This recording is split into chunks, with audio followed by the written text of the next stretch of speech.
Hi. It's good to be back. See, it's been a while, so I have to have notes. It's good to be back.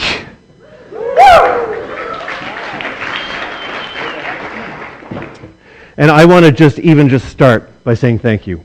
Some of you know what the last 4 months have been for my family. And the fact that you guys as a church saw that after, 18, 19 years of ministry here, I was getting a little run down, a little worn out, and that you would grant my family a sabbatical like this from the deepest place of our hearts. Thank you. Also, just for the record, a thank you goes out to the Lilly Endowment who funded the whole thing so that you didn't have to, and neither did we. So what a gift from God.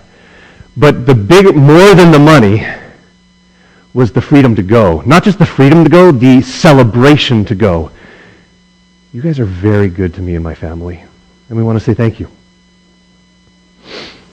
But the last time I was here, standing in this place, I think I was talking about this dude. Has anyone named him? Does he have a name? Phil? Antonio? Gordon. The last time I was here, I was talking about him, not because per se of him, but because of the inscription at the base of him that says, "They that go down to the sea in ships." And I drew your attention there because that ties into the theme for our entire sabbatical and what I believe God wanted to do in my life, and by extension, actually in all of our lives. It's taken from Psalm 107, and that psalm begins this way: "Give thanks to the Lord, for he is good. His love endures forever. Let the redeemed of the Lord tell their story." The whole psalm is really just a bunch of mini stories, little vignettes, little episodes, if you will, in this day of Netflix. There's some people wandering in a desert wasteland, and the Lord reaches down and rescues them. There's people in utter darkness, and God redeems them from darkness. There's people wallowing in their own rebellious ways, and God rescues them from themselves. And there's even they that go out on the sea in ships, and the storms come, and God reaches down from on high and rescues them and brings them to safe harbor. One translation says good harbor. That's the Bushfield paraphrase version. So the psalm itself is simply 4 glimpses, 4 mini stories of how the God we love and serve redeems, rescues, resurrects. So this morning, I want to continue in this Psalm 107 vein. I want to pick up where I left off. But I want to give you 4 more mini stories. I want to give you 4 glimpses, because in some ways I want to share with you where we've been, what we've been doing, and what God has been teaching us through it all. So I want to give you 4 glimpses of our story. And by our, I mean Joanna, who is up at the women's retreat, my 4 children who made it to church all on their own this morning. Yeah.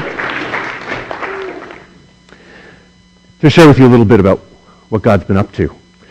It begins by just reminding myself of who I was, which is I was exhausted. And I was discouraged. The last years of staffing transition, the last years of seeing people move away, the futility of pretending to work on a PhD, just the 18 years of ministry. And I was done. I was dragging through each day and struggling. And in the midst of all that, instead of leaning on the Lord, I tried to persevere in my own strength. And that's just dumb. But then we planned this sabbatical together. And if you were here at the launch, you may have seen this. This was a wall-sized poster on each side of the sanctuary. We intentionally designed this sabbatical that we had the privilege of taking to address those very issues in sort of concentric spheres of influence in our lives. We designed a time away in a cabin just for me to get my introvert on. I got to remember the story of what God is doing in my life so that I might be the redeemed of the Lord who tells his story. We had a month then to unenroll the kids from school and to cart the whole family down to a beach house in Costa Rica, where the kids worked very diligently on their school. Well, they worked sometimes on, well, they didn't really. They did very well. But we had a chance to be as a family without running to meetings or soccer practices. We also designed a part of it for just Joanna and I to get away. So we, flew to Europe and went on a Mediterranean cruise together. Wow. But then we also wanted to be very focused on the fact that the kingdom of God is so much bigger than just us. And so we intentionally chose to include a world story. And we got to take our family to Uganda to do a missions trip at the Watoto villages there. So the glimpse of God's great story that transcends any of ours. Those are the 4 glimpses I want to give you. Now, the last thing any of you want is for me to bring out my home movies. So I'm not going to do that. I'm going to bring out my home photos. And that's totally different. I want to start by telling you a little bit about my personal journey over these last 4 months. And by personal, I don't mean like, I just mean what God was doing in my own heart. And what it began with was a chance to go up to this little cabin up in Maine. And that cabin is totally off-grid. It's fed by a well. Any electricity is solar, and it kind of winds down at the end of the day for some reason. I haven't figured that out yet. But this cabin was provided to me. I went up there completely alone. It's called Friedenruhe, which means peaceful rest. And it's a cabin that's offered to pastors for renewal. There's nothing to do up there. This is the landscape. This is the 360 of the landscape. So I could go for walks. And then when it got too cold, I would come inside and I would put my feet up by the wood-burning stove and grab my journal and a book. But a week of that? There was nothing to do. So you know what I got busy doing? You would not believe what I got accomplished that week. I did nothing at all. I did a jigsaw puzzle. What a waste of time. Are there any jigsaw puzzlers here? You're all crazy. I was confronted. There was a shift that happened in my life, and it was perhaps could have been planned a little bit more gradually, but I went from being in high gear, pedal to the metal, foot on the floor, flying at highway speed, to absolute stop, screeching like... That was hard. I didn't know what to do with myself, but it wasn't just about leisure or diversion. It was about identity. I spent the last 20 years defining myself by what I do, and now there was nothing to do, so who am I then? I spent the last 20 years saying, God, I'm going to show you how much I love you by what I do. After 20 years, I'd lost sight of him. And he brings me to this cabin and says, guess what you're going to do this week, Tim?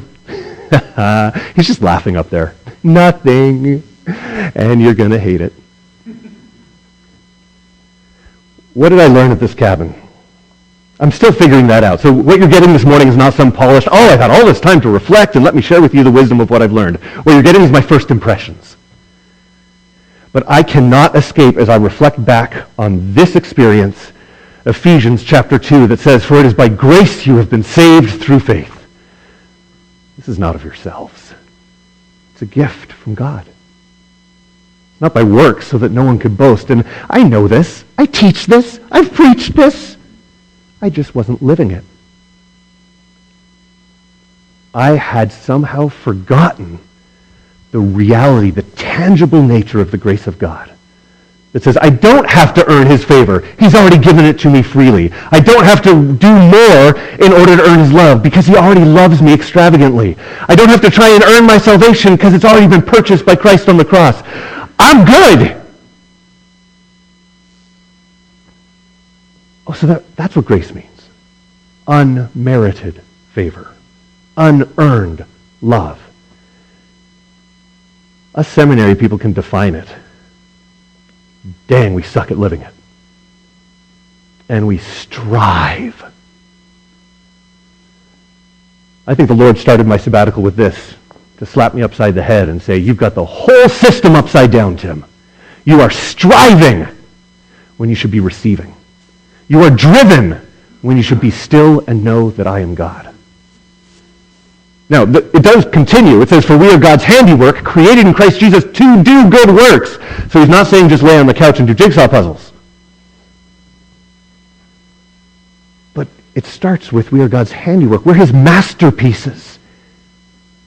And he created us to do good works, not on the front end of the relationship as though to earn his love, but in response to the extravagant love and grace of God.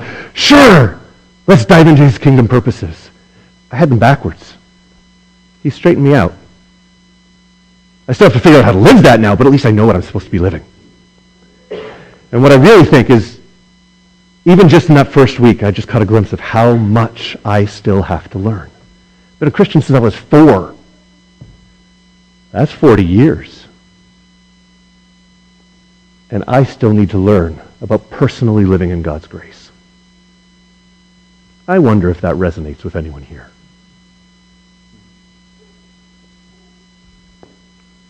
That's a glimpse of my personal story. That's just one of the stories of what God was doing. And that would have been enough. Like, okay, now let me process that, Lord. But he says, no, I'm just going to dump it on.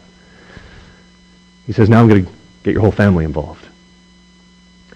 And with my family's story, now it's saying after 17 years of having children and the chaos, and no disrespect to the entire Seidel clan, but soccer is killing us. When you have more kids in soccer than there are parents in the family, there's something called math, and it doesn't work. But whether it's meetings, 3, 4, sometimes 5 nights a week in our living room, whether it's Dad being away for every Sunday, Joanna being a single mom every Sunday, the drivenness of my pace and the constant preoccupation. A sermon isn't quite finished yet, so I might be sitting at the table, we might be having supper, but my mind is like, but if I move the third point to the second point, that would actually help people understand it better. I missed out on so much over these last 17 years. And so God says, time to get your head on straight. So he says, guess what? Get your family, bring enough luggage to sink a ship, and head to Costa Rica. This is Jaco, where we stayed just down the road from. And some of those are my children, and some of them are part of the statue. And the Lord provided a house that was incredible. I'm sitting on the second floor where there was just this covered deck, so you could look down over the kids as they romp in the pool. And then there's some privacy, so there's a hedge there. And then there's an ocean, like the Pacific Ocean is right there. And the Pacific Ocean was beautiful. Kids frolicking on the beach. Body surfing. I'm still taller than him. Jeremiah, very meditative, very peaceful, as the wave is about to demolish him. We did all kinds of crazy things in Costa Rica. We got to go on tours, like we got to go on boat rides, and we got to see, weird things like monkeys.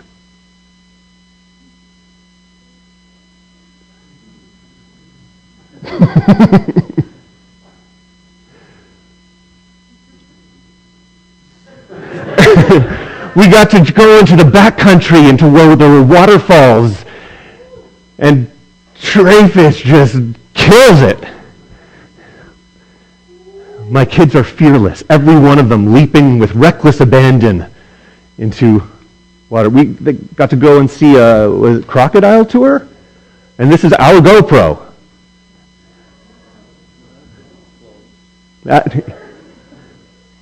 And they came back to the house. I wasn't feeling well this day. They came back to the house and said, "Look at the shot Tessa got," because it's her GoPro. And I was like, "You let her do what?" And they're like, "Ha ha ha." The guide took the GoPro, but that was a big. Was that one of Osama bin Laden? Was that the name of the? Yeah, they name all the crocodiles. Anyways, and the kids just had time to play together. Rent a bicycle, go for a bike ride, some brother-sister bonding time. It wasn't all, smiles. Some of us got sick. That's Trey. That came out of Trey. And I don't know whether you heard or not, but I kind of learned to surf. And it was stinking amazing. So, yeah, look at that. Okay, shut up. Just Okay. But more than that, I mean, we did crazy things, right? We did the things to make memories. We did all the vacation-y things. But even better than all that was this. Look at them. They're pretending to be happy. And actually, I think they were. We sat down, we ate together every night with no rush, nowhere to run off to. And we had these little cards that we would pull out to ask questions about the family. And so we'd have these great conversations around the table. I think we did that at least once, right? Yeah, good. Or we watched the Super Bowl, and we watched the Patriots win the Super Bowl while we were down there. That was pretty great. It's hard finding an English channel to watch it in, so that was interesting. And I got my butt kicked in a bunch of board games. Like, that's just... But when do we get it? When have I had the chance to sit down with my kids and just play? So what did I learn? I think I learned that I'm a little bit too focused on me.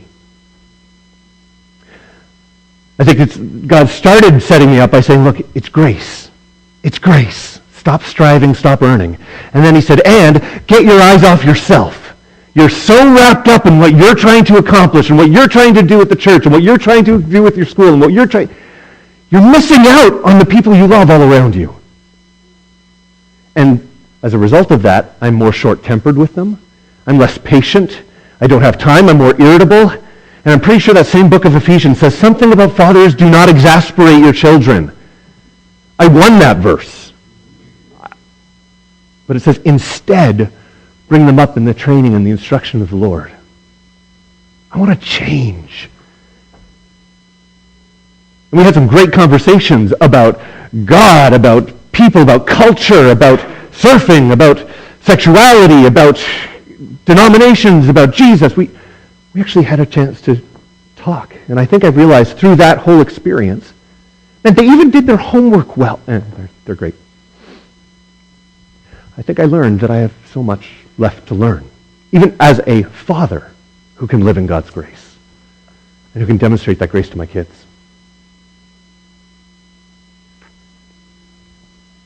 That's a little snapshot of my family story. Let's talk marriage. So it turns out I'm married. There's been this woman living in my house, and I've been wondering why she keeps showing up. If you've had kids, you know that you stop really seeing each other as human beings and you see each other as scheduling partners or taxi drivers. And after 17 years, 4 kids, we joke and say we don't even really know each other's first names. We do know each other's first names, but the middle names are getting a little iffy. So instead, we had a chance to go to Europe. And we went to the Eiffel Tower, and we got to go up into the bell tower at Notre Dame before it burned down. The bell towers are fine, but we were there like the week before that happened. And then we had a little apartment, the third one over right there, which is actually part of a really big apartment, on a boat the size of a city. And we got to go on a cruise where every morning they brought us breakfast in bed and our own little balcony to sit out and look over. There's Genoa in the background. And then during the day, we'd wander around random European cities looking at old crumbly things. And then when the evening came, as the sun sets, we get back on the boat and watch the sun go down and eat fantastic food. We had to dress up for dinner, and I can barely dress up for church. And the waiter comes and he says, "Good evening," and he goes to put the napkin on my lap, and I'm like, "Stop! What are you doing?" And while you're here, why are there so many utensils? I'm not used to that. That's beyond me. But Joe and I had this time to finish all of the conversations we've been trying to have for 17 years, and we got to because we were uninterrupted. We love you guys, but you interrupt. So we had the chance, the privilege to enjoy uninterrupted time. And we too brought the little cards with us. The dumb cards that are like conversation starters for marriage, And so we'd bring them to dinner with us each night. And the people beside us just sat there. They didn't speak English, so they just looked at each other, but they had nothing to say to each other. They were just staring at each other, and it was so sad. Meanwhile, Joanna and I pull out our cards and go, that one's stupid, that one's stupid, that one's stupid, that one's stupid. Okay. Which is more likely that we'll sing on Broadway together? You know, this is the kind of thing that... And I'm the first one to mock those things. They were awesome. Because it got us talking and laughing, and it was like we were dating all over again. Turns out, I like her. Might even love her. And she's pretty much the best thing that's ever happened to me. And the chance to enjoy this time with her was such a gift. What did I learn? Again, I think God started just hammering the same nail again and again, which is, it's all grace, Tim, so get over yourself. Get over your drivenness, get over your preoccupation with all the things that you're trying to get done. Because you didn't just miss out on spending good time with your kids. You've got a wife that you're supposed to love just as Christ loved the church.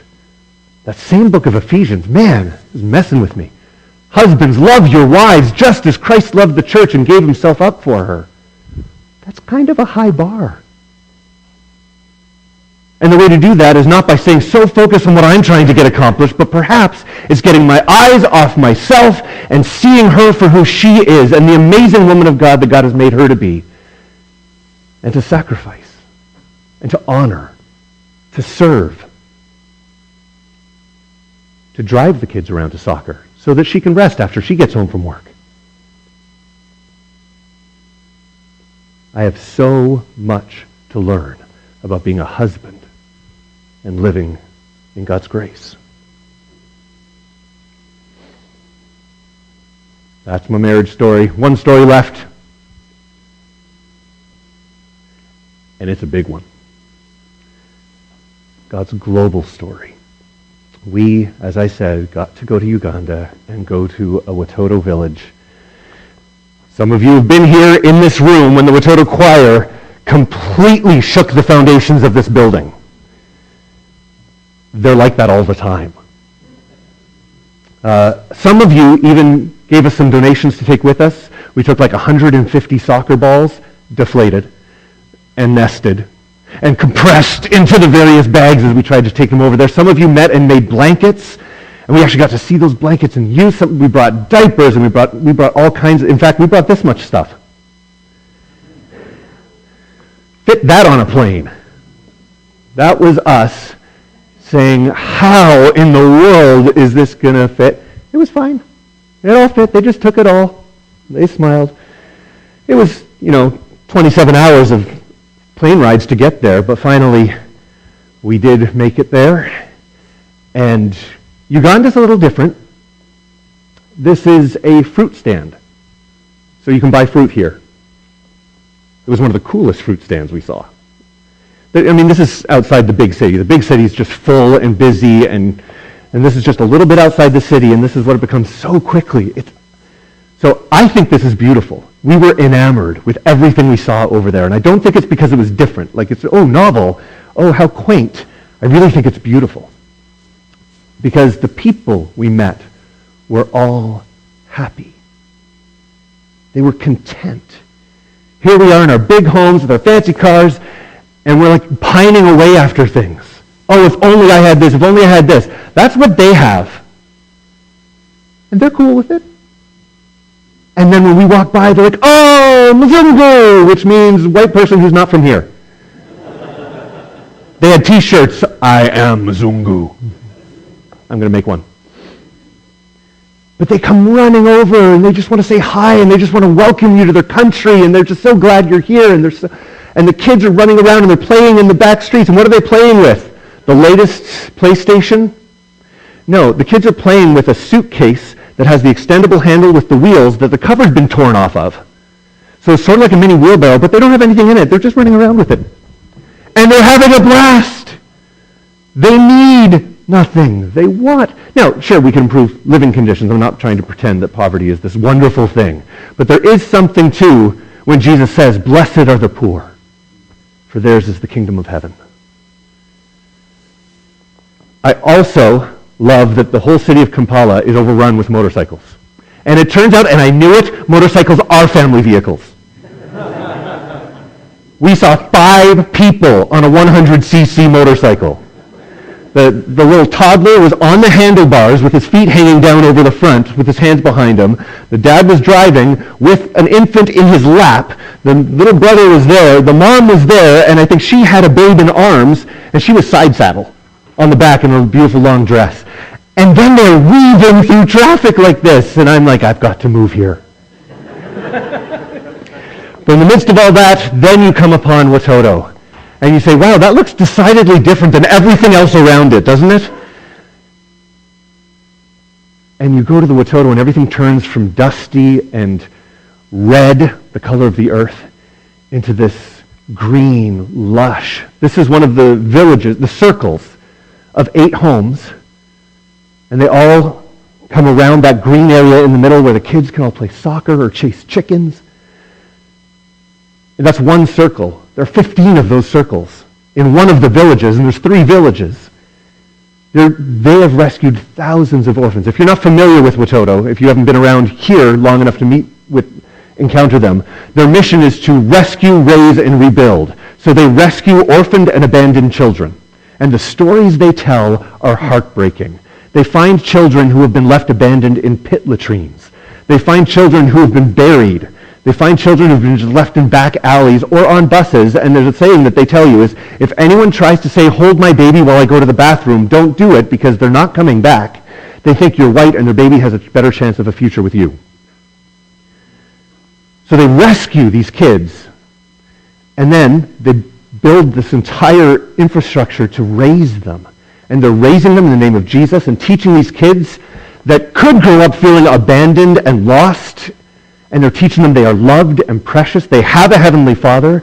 And when you look around and see every one of those buildings has a plaque on it that says, this building was built by this church in Vancouver, British Columbia because they love you.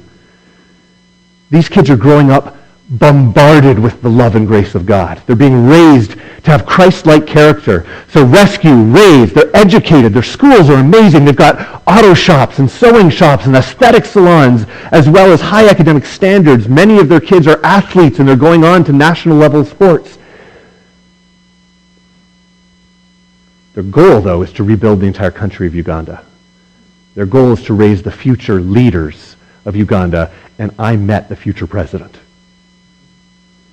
He's 16, but he's going to do it. So when we got there, and we were greeted. That kid didn't let go for a while. That's my legs, in case you haven't got the perspective on that image yet. That was the Mzungu, hey! And then it was, okay, well, I've got some work to do, and so you're dragging a kid around on your legs. So Justin and I got to do some manual labor. We got to do some painting. Justin took the walls. I got to go into the cupboards. So that was great. The rest of the kids got to go to the baby house. And the baby house is where kids up to, 2 years old? Is that sort of the cutoff? I should have you guys up here doing this part, because I didn't go, but it turns out that if you're rescuing babies, you can provide for their physical needs. You can provide access to health care and medical care. You can provide shelter, food, everything they need. But they need one more thing. They need to play. Play is a huge part of development.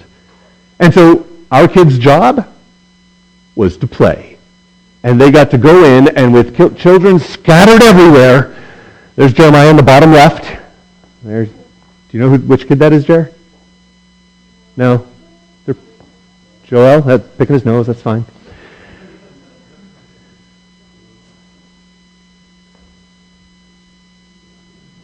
Three on one, that's just not fair.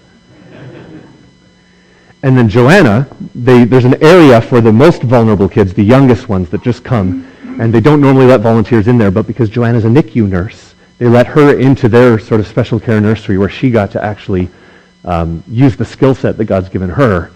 There's a big sign on the door saying, if you're visiting, please don't come in here because these children will die. They're very blunt in Uganda. It's wonderful. This is our most vulnerable population, so please don't come in here, don't spread infection, or these children might die.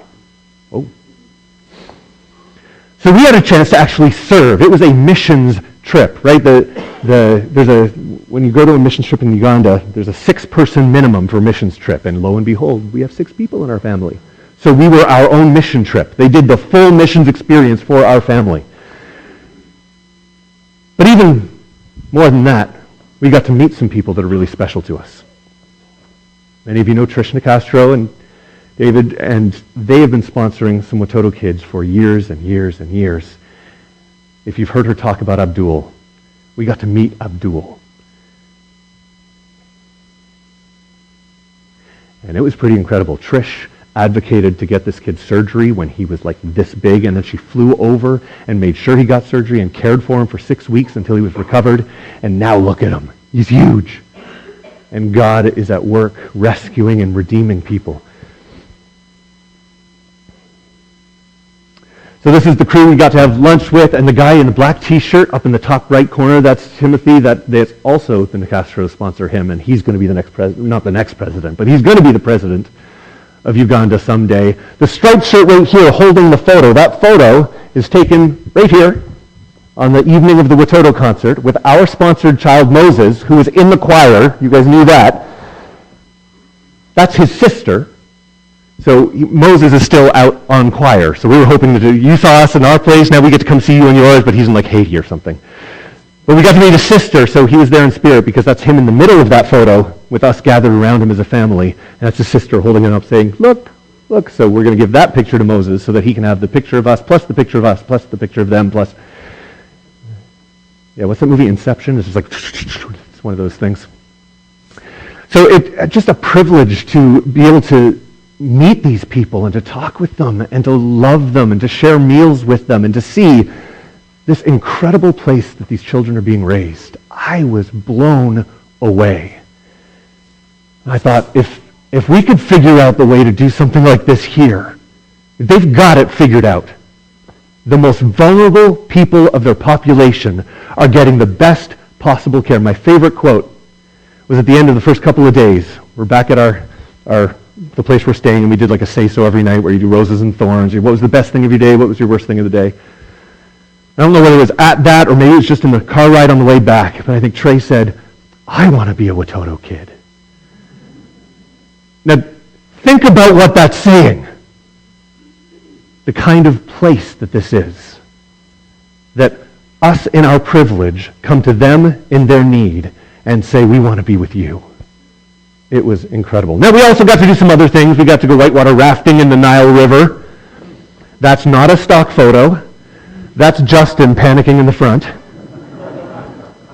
And the reason you can't see anyone else panicking is because Joanna's in the back with, I think, the yellow helmet, and Tessa's right about here.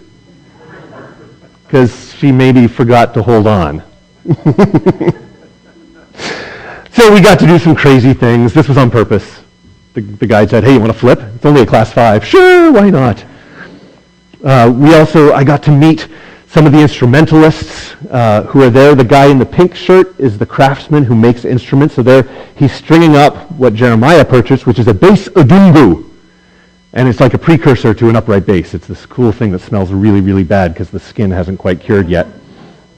And you can see on the bottom right in front of Jeremiah, is a drum. He made that drum as well. That drum is sitting right there. I've been playing it all morning. And the guy in the sort of leopard print shirt there is the percussionist who teaches percussion and drumming for all of Watoto, and he goes into the Watoto villages and teaches the kids how to do percussion and drumming and teaches tribal drumming and teaches all this stuff. And so he was the one saying, here's how you do it, here's what you do. And this is in the parking lot of the church. And he's just like banging away, showing me, so I'm watching his hand technique, saying, I got to incorporate some of this and how we, for the life of me, I can't figure out the African rhythms. I'm going to have to learn. And then we also got to go to church.